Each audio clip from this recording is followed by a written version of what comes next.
Esses socialistas utópicos consideraram que, claro que a noção de indivíduo da Ilustração continuava fazendo sentido e continuava em cena, mas que os indivíduos precisavam buscar formas de se entrelaçar, de se unir, de se aliar para resolver coletivamente determinados problemas. É por isso que o Fourier fomentou a utopia, e aí o termo, né, utópico, tem toda uma discussão filosófica sobre isso que eu não vou fazer aqui, mas fomentou a utopia dos chamados falancérios. Já ouviram falar disso? Os falancérios, que seriam espaços onde homens de diversos níveis sociais e com diversas especialidades se juntariam para juntos trabalhar um novo mundo, um mundo melhor. E os capitalistas, os grandes empreendedores, os grandes investidores participariam dos falancérios, ajudariam a financiar esses falancérios, porque também, na visão do Fourier, os capitalistas teriam boas razões para buscar suavizar os efeitos nefastos do capitalismo. Voltando aqui aos socialismos utópicos, uma terceira e última ênfase que eu quero destacar aqui é essa preocupação com o particular, e o particular em oposição ao universal, que era uma chave absolutamente central na Ilustração. A Ilustração buscava o universal como um viés para se conhecer o mundo, como um viés para se atuar sobre o mundo. E os socialistas utópicos, ao mesmo tempo em que os românticos, vão recuperar essa dimensão do particular. E o particular se prestou nesse momento de meados do século XIX, tanto na Europa quanto na América Latina, a uma defesa do nacional, a um olhar para o nacional. Então, a chave do universal, dos universalismos, dá aqui lugar a uma ênfase sobre o nacional, as particularidades nacionais, ou, para usar a expressão da Elisabeth Proudhon, a questão da cultura nacional. A minha lousa é tão organizada que eu escrevi isso aqui em algum lugar e aqui, olha, a cultura nacional, não é? Essa preocupação com a cultura nacional, em descrever que gente é essa, que povo é esse, que hábitos, que costumes, que língua, que literatura. Isso também tem espaço nesse contexto. Então, essas ideias socialistas utópicas estiveram circundando uma série de discussões entre intelectuais latino-americanos que tiveram lugar tanto no Chile, por exemplo, aqui dos anos 40, para chamar a atenção para essa geração do Lastarria, do Andrés Bello, do Francisco Bilbao, como também na Colômbia.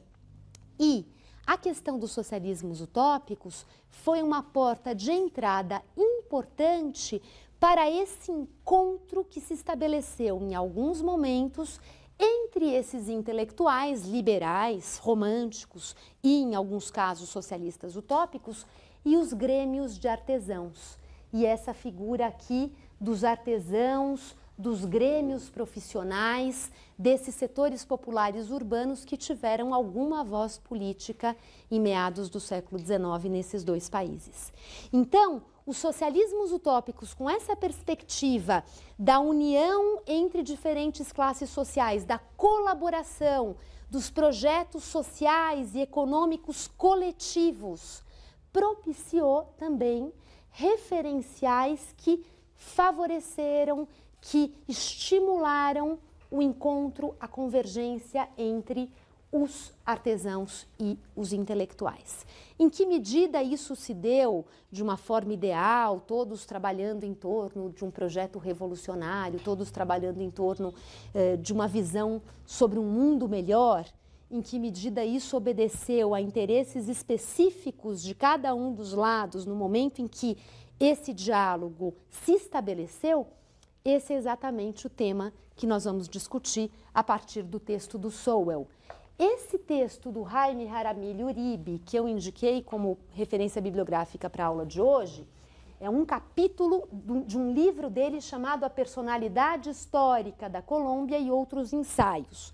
Nesse capítulo, a influência dos românticos franceses e da Revolução de 1848 no pensamento político colombiano do século XIX, esse é um texto em que o Jaime Jaramillo Uribe, que é um historiador tradicional da Colômbia, um historiador importante, conhecido da Colômbia, é um texto em que ele defende que, de fato, muita coisa foi movida por ideias utópicas de cooperação, de encontro. E vamos ver o que é que o Sowell fala em relação a isso, né? Existe no texto do Sowell uma resposta a essa interpretação clássica do Jaime Jaramillo Uribe.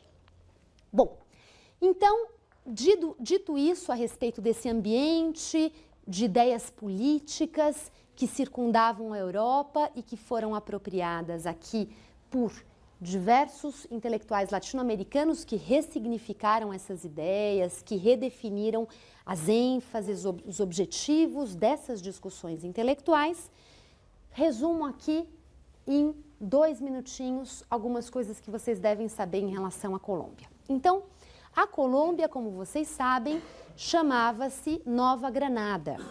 E se chamou Nova Granada até o início da década de 1860. E a Colômbia fazia parte do vice-reino de Nova Granada.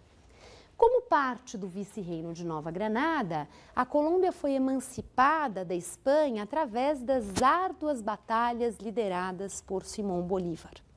E já discutimos esse assunto e todos os generais do Bolívar e a forma dramática, realmente dramática, porque vieram 2 exércitos importantes da Espanha para tentar reverter a emancipação do vice-reino de Nova Granada e, através de longos anos, os exércitos emancipatórios revolucionários foram ganhando espaço e consolidando o projeto da independência.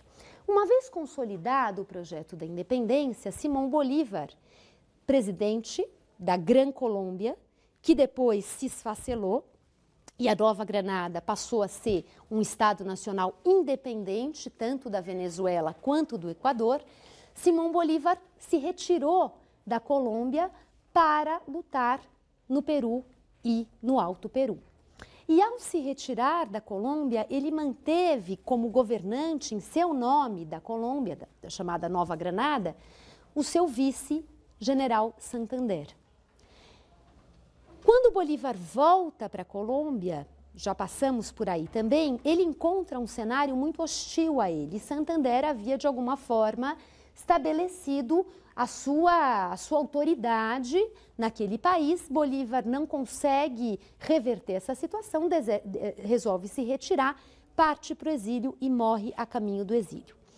Muito bem, nos anos 30, ou seja, Bolívar saiu de cena, Santander também logo sairá.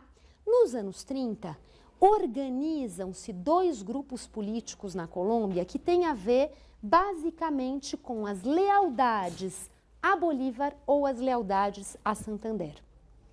E as lealdades a Santander acabam assumindo perspectivas que estão na base do nascimento do Partido Liberal. Ao mesmo tempo em que as lealdades a Simão Bolívar estiveram na base do nascimento do Partido Conservador na Colômbia. Isso significa que Simão Bolívar fosse um conservador à la mexicana? Não.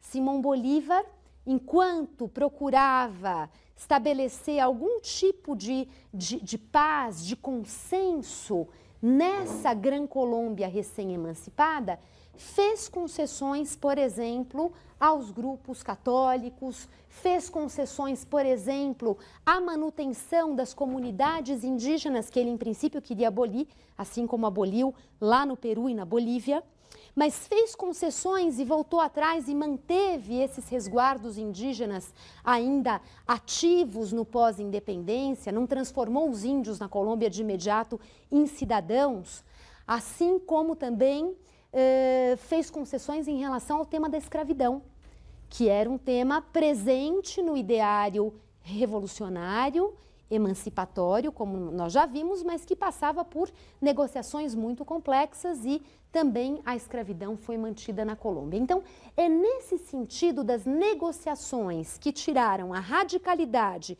liberal do projeto de Bolívar que as bases do Partido Conservador estiveram associadas ao grupo leal a memória de Simão Bolívar. Simão Bolívar já fora de cena. Esses grupos começam a se organizar nos anos 30, no final dos anos 30, início dos anos 40, também como no Chile, acontece uma guerra civil. No Chile foi antes, né? Mas acontece uma guerra civil chamada a Guerra de los Supremos, e dessa guerra civil, então, emergem dois partidos nacionais razoavelmente bem definidos, em termos do grupo que o compunha, ou dos grupos que o compunham, melhor dizendo, no plural, e também em termos do projeto de nação que cada um deles sustentava. Após a Guerra dos Supremos, os conservadores assumem o poder, e os conservadores têm uma proeminência nesses primeiros anos de gestão de uma Colômbia jamais centralizada em termos políticos, jamais estabilizada em termos institucionais, e os conservadores, que nessa época são chamados de ministeriales, esse é o termo que vem acompanhando os seguidores de Bolívar nos anos 30, os ministeriales, então, têm uma proeminência nos anos 40, no início dos anos 40, e aprovam uma constituição para a Colômbia que tem feições conservadoras nessa chave que eu descrevi a vocês, ou seja, existe um reconhecimento maior do papel da Igreja Católica, mas existe, por outro lado, um horizonte de modernização. O que é interessante destacar aqui é que nessa aceitação do papel exercido pela Igreja Católica na Colômbia, o que se faz nesse momento, o presidente conservador Herrera, que assume o poder e que promulga essa Constituição, é se aceitar a volta dos jesuítas à Colômbia. Vejam só que interessante. Jesuítas que tinham sido expulsos de toda a América Espanhola no período das reformas borbônicas e são chamados de volta à Colômbia justamente para poder desempenhar esse papel como educadores, como responsáveis pela organização ou reorganização de um sistema de educação. Então, existe um primeiro momento de domínio conservador e nesse momento de domínio conservador chega à presidência da República um presidente conservador chamado Tomás Cipriano Mosquera, em 45, que no entanto é considerado o pioneiro da reforma liberal. A reforma liberal na Colômbia tem início, segundo um certo consenso historiográfico, tem início durante a presidência de Tomás Cipriano Mosquera, então ligado ao Partido Conservador. E o Tomás Cipriano Mosquera toma uma série de iniciativas que têm esse fundo modernizador. Ele fomenta a educação técnica, ele se preocupa em difundir, em espalhar a estrada de ferro pelo país. Ele se preocupa em fomentar a navegação a vapor dos grandes rios. A Colômbia é um território dotado de grandes rios navegáveis. Ele se preocupa com a navegação a vapor. Ele envia estudantes para estudarem nos Estados Unidos e voltarem com formações, por exemplo, em engenharia, que pudessem corroborar esse projeto de uma modernização técnica e econômica. Ou seja, um presidente conservador dá início a uma série de políticas que têm como objetivo a modernização nacional. Encerrado o governo do Tomás Cipriano Mosquera, eu vou passar voando aqui por 3 nomes que têm a ver com a nossa história dos artesãos e é por isso exclusivamente que eu vou destacá-los aqui. É eleito presidente um liberal, ou seja, o Tomás Cipriano Mosquera, de alguma forma, abre caminho para a vitória dos liberais em um pleito eleitoral. Chega à presidência nesse momento um homem chamado José Hilário López. E o José Hilário López foi responsável por implementar um projeto radicalmente liberal. Radicalmente liberal que, em termos das preocupações com a técnica e com a economia, não discrepava muito da gestão do Tomás Cipriano Mosquera e, no entanto, o José Hilário López é um presidente que assume uma perspectiva claramente anticlerical. Uma das coisas que ele faz é voltar a expulsar os jesuítas do país. Então, essa questão dos jesuítas acompanha a história da Colômbia nesses anos, porque a cada reviravolta eles voltam ou eles têm de novamente partir. Então, o José Hilário López vive esse momento em que ele, inclusive, promulga uma nova Constituição francamente liberal e uma Constituição francamente anticlerical, que, portanto, anulava esse respeito a certos poderes eclesiásticos, a certos foros eclesiásticos que estavam presentes na Constituição conservadora da década de 1840, e essa nova Constituição é uma Constituição que, então, coloca todas as cartas liberais na mesa. E a radicalidade é tamanha que surge uma cisão no interior do próprio Partido Liberal. E essa cisão dentro do próprio Partido Liberal cria um grupo que fica conhecido como a ala dos draconianos. E os draconianos eram, eles aparecem no texto, né, vocês já estão reconhecendo, os draconianos eram liberais e, no entanto, consideravam que as reformas tinham que ser feitas com mais calma, de uma maneira mais gradual, de uma maneira mais lenta. E que o José Hilário López tinha acelerado demais e criado conflitos, resistências na sociedade que não convinham. Era, portanto, necessário levar a cabo essa agenda de reformas liberais com um ritmo diferente daquele encampado pelo José Hilário López. E com esse discurso, com esse projeto, a ala draconiana chega ao poder através de um homem chamado José Maria Obando. E o Obando se torna presidente da República e procura refrear, portanto, algumas políticas que haviam sido desencadeadas pela Constituição liberal do José Hilário López. Entretanto, como não havia um consenso absoluto em torno disso, alguns draconianos, por exemplo, queriam a completa revogação da Constituição liberal e a repromulgação da Constituição conservadora da década de 40. Então havia uma controvérsia em relação a isso. É nesse contexto de uma falta de consenso entre os draconianos, liberais draconianos, que o José Maria Obando sofreu um golpe liderado pelo, agora sim, José Maria Melo. E o golpe do José Maria Melo, em 1854, é um golpe que conta com o envolvimento dos artesãos. Os artesãos já vinham sendo cooptados, já vinham sendo visitados pelos liberais desde o José Hilário López, que se vale de jovens intelectuais que professavam ideias socialistas utópicas, e esses jovens liberais são conhecidos na Colômbia como os gólgotas. Os gólgotas circundavam o José Hilário López e procuram fazer essa ponte entre o candidato liberal e os artesãos. E os gólgotas visitam a Sociedade Democrática de Artesãos, que é objeto do nosso texto. Então, esses gólgotas, na visão do Jaramillo Uribe, são esses jovens românticos que se inspiram nas ideias francesas para defender a causa dos artesãos como uma causa social. Essa é a perspectiva do Jaramillo Uribe. Por que eles vão ao encontro dos artesãos? Porque eles têm uma perspectiva de uma nação socialmente mais justa. E é isso que o Sowell coloca em xeque no texto que nós vamos discutir.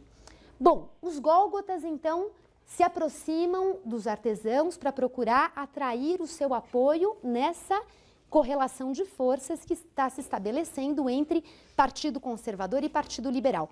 Os conservadores também vão ao encontro dos artesãos, também criam uma sociedade de artesãos em que são ministradas palestras, em que há espaço para discussão, para conversa, enfim, para uma reflexão sobre os rumos da nação colombiana. Existe, portanto, um espaço de troca entre intelectuais, políticos e artesãos que não só os gólgotas fazem pelo lado dos liberais, em favor do Partido Liberal, mas também os conservadores começam a fazer. E também os conservadores, então, estimulam, cultivam esse canal de diálogo com os setores populares urbanos, em particular com esses artesãos. Fica, portanto, uma disputa entre ambos os partidos, conservador e liberal, em torno do apoio dos artesãos. E essa situação é um pouco indefinida e imponderável, é disso que trata o Sowell no texto dele, mas, de toda maneira, o fato é que os artesãos acabam demonstrando uma inclinação pelo José Maria Obando, quando ele se candidata em nome da ala draconiana do Partido Liberal à presidência da República, e esses artesãos, mais uma vez, se inclinam a apoiar a candidatura, o golpe de José Maria Mello. O José Maria Mello primeiro se candidata, depois ele dá um golpe, os artesãos participam desse golpe, e de uma forma que é controversa, o debate da historiografia atualmente é, bom, mas que tipo de apoio é esse? Quem apoia? De que forma apoia? Havia um consenso? Quantos eram? Quem subscreve as petições em que esse apoio é formalizado? Então, essa é a discussão que se coloca e, de toda maneira, o que a historiografia tradicional apresenta é de que esses artesãos teriam apoiado José Maria Mello, que durou pouco tempo no poder, porque se estabeleceu uma aliança entre o Partido Conservador, entre o Partido Liberal não draconiano e com participação, inclusive, dos gólgotas, aqueles jovens intelectuais que eram contra o José Maria Mello.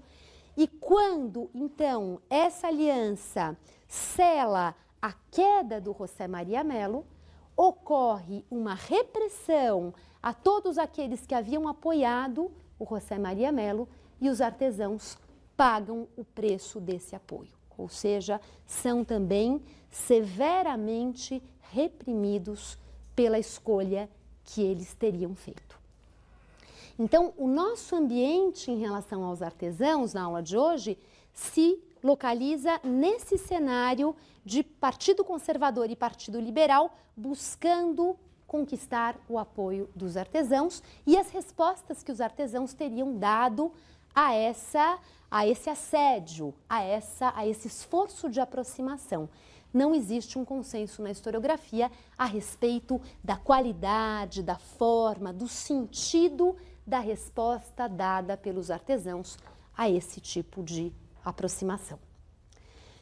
Para encerrar aqui, uma vez, portanto, derrotada a ala draconiana do Partido Conservador, nós temos um breve momento em que a Colômbia é governada pelos conservadores, depois os liberais voltam ao poder, são hegemônicos no poder até os anos 1870, com toda uma plataforma de modernização da economia, com toda uma plataforma de modernização de toda essa infraestrutura que dizia respeito à estrada de ferro, à navegação, à difusão de conhecimento técnico. A Colômbia era um país que, nesse momento, tinha um esteio econômico importante na produção de tabaco e na mineração. E a partir dos anos 1880, o produto que emerge como um esteio econômico importante da Colômbia é o café. E junto com o café, reaparece o Partido Conservador de uma forma reorganizada, com um novo projeto político, com um novo discurso, ou seja, acontece uma inflexão importante na história do Partido Conservador nesse período na Colômbia. O principal mentor desse reequacionamento do Partido Conservador nesse momento é um homem chamado Miguel Antônio Caro, e o Caro, então, enfatiza toda uma perspectiva política em torno do Partido Conservador que torna esse projeto mais discrepante, mais distante do Partido Liberal. Aquela convergência que foi característica nas primeiras décadas se torna algo, portanto, mais marcadamente distinto e conflitante a partir dos anos 1880. E esse é um momento em que o Partido Conservador se consolida por décadas no poder na Colômbia. Então, já numa outra fase que tem a ver com esse novo momento da história do Partido Conservador, que eu não vou descrever aqui porque ele realmente é tema do nosso curso de História da América no século XX. Mas o que eu queria que vocês tivessem em mente para os fins da aula de hoje é esse momento em que os conservadores não têm a hegemonia, a força que eles tiveram graças ao êxito da economia cafeeira no final do século XIX. O Partido Conservador é um partido que tem como marca, além dessa origem de lealdade a Simão Bolívar e além do seu anticlericalismo, ele tem uma chave importante que é de uma relação com as elites letradas de Bogotá, as elites letradas de Santa Fé de Bogotá. Bogotá era a capital do vice-reino. Bogotá tinha uma universidade, Bogotá tinha um colégio importante. Por Bogotá passavam os viajantes naturalistas que visitaram a América do Sul, especialmente no final do século XVIII, início do século XIX, no período das reformas borbônicas. Bogotá tinha todo um ambiente letrado e burocrático que veio do período colonial e que ajuda a dar força ao Partido Conservador. E, no entanto, esse Partido Conservador não tinha força suficiente para governar sozinho. E essa necessidade de disputar o poder através das instituições que se consolidaram, essa necessidade teria levado a Colômbia do século XIX a se abrir para um jogo de diálogo político, de costura de alianças, de costura de apoios políticos que não deixaram os setores populares completamente alijados dessas relações. Tá? Então, é nesse sentido que o momento que nós estamos hoje enfocando em relação à Colômbia é um momento em que não apenas conservadores e liberais partilham um horizonte de modernização, como também conservadores e liberais são obrigados a envolver outros grupos para levar adiante essa construção política dos seus partidos.